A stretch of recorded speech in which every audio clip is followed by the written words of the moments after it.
Hey guys, welcome to this video where I'm going to show you how to nail the repeat sentence part of the PTE academic exam and how to ensure that you get a 79 plus score in this section. Okay, so let's get straight into it. This content that I'm sharing with you is the same content that I train some of my coaching students with, and just to show you the results so that you actually know what I'm telling you works. This is one student who's got a 90 score in the speaking section. Here's another student who's got a 90 score. Here's another student who's got a 90 score. Here's another student who's got a 90 score in the speaking section. And I literally have more than 250 testimonials of people who got the desired score in the speaking section after following this. So make sure you pay attention because what I'm sharing with you actually works. So let's get straight into it. So the repeat sentence part of the speaking section, first of all, this contributes to more than 25% of your speaking scores, and it also contributes to around 25% of your listening scores. So it's super important from an exam scoring perspective, both for the speaking and the listening section, for you to do really well in this question type. All right, let me get smaller. All right. So we're going to go over the repeat sentence, why you need to ace it, what the Pearson scoring system is looking for, and how to use it to your advantage. And I'm also going to show you a trick. I'm going to show you how to trick the system to give you a really high score, even if you did not completely understand what the recording said. And I think this is going to be a game changer for many of you. What to expect, I'll just keep this quick because most of you might be familiar with this already. So in this section, you will be played an audio recording of a short sentence. You have to listen to the phrasing of the short sentence as it is and read aloud.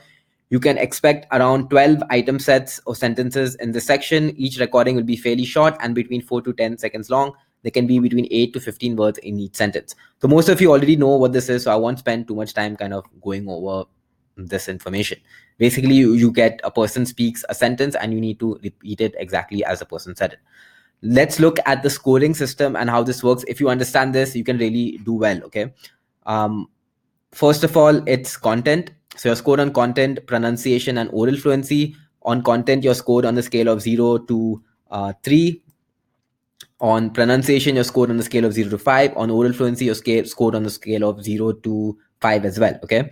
So first thing, note that oral fluency and pronunciation has a higher weightage than content. So you want to place more emphasis on these two rather than just content.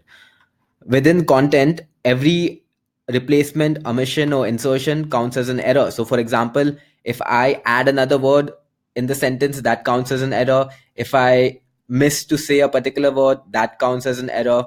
So all these things count as an error. Or if I replace it with another word, that counts as an error. Having said that, let's look at the scoring. So you get 3 out of 3 for content if you repeat all the words in the response from the prompt in the correct sequence. So if there are 10 words and if I repeat all 10 words in the correct order, then I get 3 out of 3 for content. You get 2 if you repeat at least 50% of the words in the correct sequence. So if there are 10 words and if I get 6 words, if I repeat 6 words in the correct sequence, I still get 2 out of 3 for content. Okay, so this is something that's really important to remember.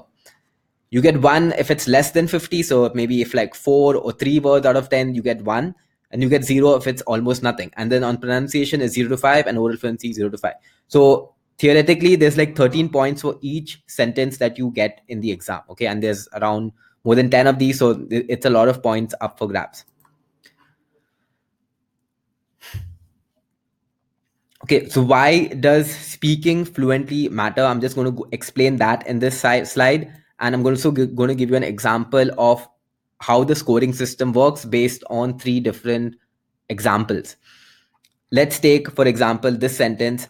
I'm going to get a 79 score in the PTE academic quickly and easily. Okay, that's a sentence which has like 15 words. And let's say that's a sentence that you got in the exam and you need to now repeat it exactly as you've heard it. Now let's go over 3 different examples and see like what is the best approach. Now the first example, I repeat exactly the same sentence in the right order with correct fluency and pronunciation. So I say I'm going to get a 79 score in the PTE academic quickly and easily. So I repeat, I said the sentence exactly as the prompt, and I would have got 5 for pronunciation, 5 for oral fluency because I did not have any pauses and hesitations as I was saying it. And I get 3 out of 3 for content. So I get a total of 13 out of 13, which is ideal. And this is like best case scenario. And this is what you guys want to practice towards and work towards achieving this particular goal. The next particular example is where I do not say all of the words correctly, but I still say more than 50% of the words in the correct order. So I say, I'm going to get a 79 score quickly and easily.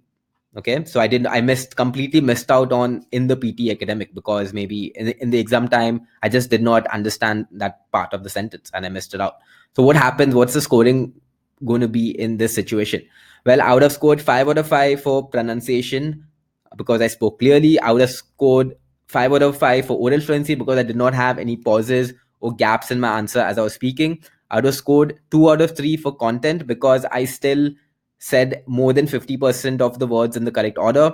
So I would have had a total of 12 out of 13, which is still a very good score in the exam. Even though I missed out on these like 4 words, it's still a very good score in the exam. So this is obviously your first, like the best thing that you can do. And this is like the second best scenario.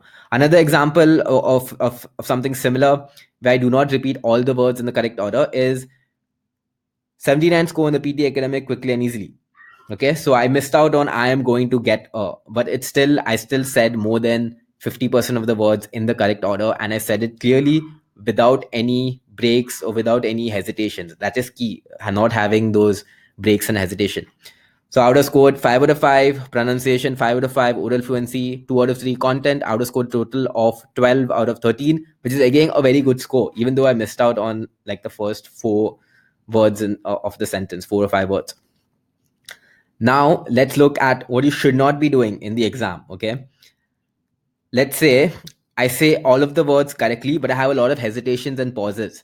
So I say I am going to get 79 plus score in the PT academic quickly and easily. Okay, so in that particular example, I said all of the words in the correct order, but I had a lot of hesitations, pauses, all of these things. They lower your oral fluency and they also lower your pronunciation score. Okay, so even though I would have scored 3 out of 3 for content because everything was in the correct order, I would have scored maybe 1 for oral fluency because too many pauses and hesitations. So oral fluency, basically the more pauses, the more hesitations, the more corrections you have, the lower your score goes.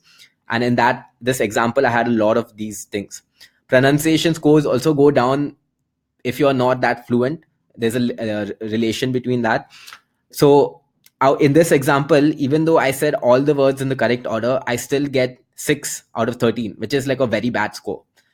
So key takeaway for you is to make sure that you do not have hesitations or pauses as you're speaking your sentences. Just make sure you say whatever you understood as clearly as you can. Okay, ideally you want to get all the words in the correct order, but in the exam, if you're sitting there, you get a sentence, you do not remember all the words, do not panic. Just say whatever you understood as fluently as you can, as confidently as you can, and you will get the maximum possible score that you can get in that scenario. You might get 12 out of 13, but it's much better to say things fluently rather than to think, oh, what was that? I was going to get if you, the minute you say an or an ah, scores go down. So just be fluent and say whatever you understood. Doesn't matter if 1 or 2 words are wrong. Ideally you don't want that to happen, but in exam day, if you fall into that situation, it's not a very bad thing to do. Okay, so keep that in mind. Some key takeaways based on this example that we've gone through: it is important to speak what you have understood fluently. Okay, so no hesitations, no pauses. Like I said, you will score better if you speak a sentence with 60% accuracy and you are fluent, okay, than if you speak with 100% accuracy and you have breaks and pauses in between. Okay, so I'm going to get the 79 plus score in the PT academic quickly and easily versus I am going to get a 79 score, like bad example, good example. Okay, you got the message. Key message is not to worry too much if you miss out on a few words. Just speak what you've understood as fluently, as confidently as you can without breaks and hesitations in speech. I hope that is clear. Some mistakes that I see people making. So what not to do is don't take down notes as you're writing this. You don't have time. So basically it's the audio clip is on screen and then you have to speak in like the next like 1 or 2 seconds, right? So you don't have time to actually write down notes. And if you're writing down notes, you're not focusing on what is being said. For write for dictation, which is kind of a similar skill, you have the time to type or write down. But for repeat sentence, you don't have time. You have to say it immediately. So your best bet is just to listen. What I do is just like close my eyes and listen to the recording, and then I say it. Another strategy people say is write down initials. Again, there's no time to do all these things. If you're focusing on doing that, you're not focusing on listening. These things kind of work for write from dictation, but not for repeat sentence in my experience. Okay, so why not to do it? No time for that. And this will call hesitation, because if you're taking down notes, you're reading off your notes, you're not, even though you might get some of the words, all of the words in the correct order, you will not be fluent because you're reading off your notes. Or even if you're writing initials, you might think, okay, what was that word? And then you'll pause. So definitely don't do this. The kind of best approach that works in the exam is just close your eyes, listen to what is being said, and as soon as you're said, just say it. As soon as the beeper comes, just repeat it. Another strategy is to keep repeating it in your head, because sometimes there's a lag between when the person speaks and then there's like maybe 1 or 2 seconds after which the beep, where you have to like start recording. So in that time you can like say, repeat that sentence in your head. Say for example, the sentence is there is a very beautiful flower, there's a very beautiful plant on the table. Okay, and then it stops, and then the beeper comes after 2 seconds. So in that 2 seconds, I'm just repeating it. There's a very beautiful flower on the table. There's a very beautiful flower on the table. And then I just say it as soon as the beeper starts. Okay, there is actually a very beautiful flower on my table. Okay. So that's it for this repeat sentence. Was there anything else? No, so just make sure you do this. This is super critical. Another thing to watch out for is that it also contributes 25% of your listening score. So if you are following this approach where consistently in all the kind of recordings that you get, you are not saying you're missing out on 2 or 3 words, it will add up and then your listening scores might go down. So even though you will get high scores on your speaking part, you might have a slightly lower score on your listening section. If you're missing out on missing out in many sentences, you're missing out on the content.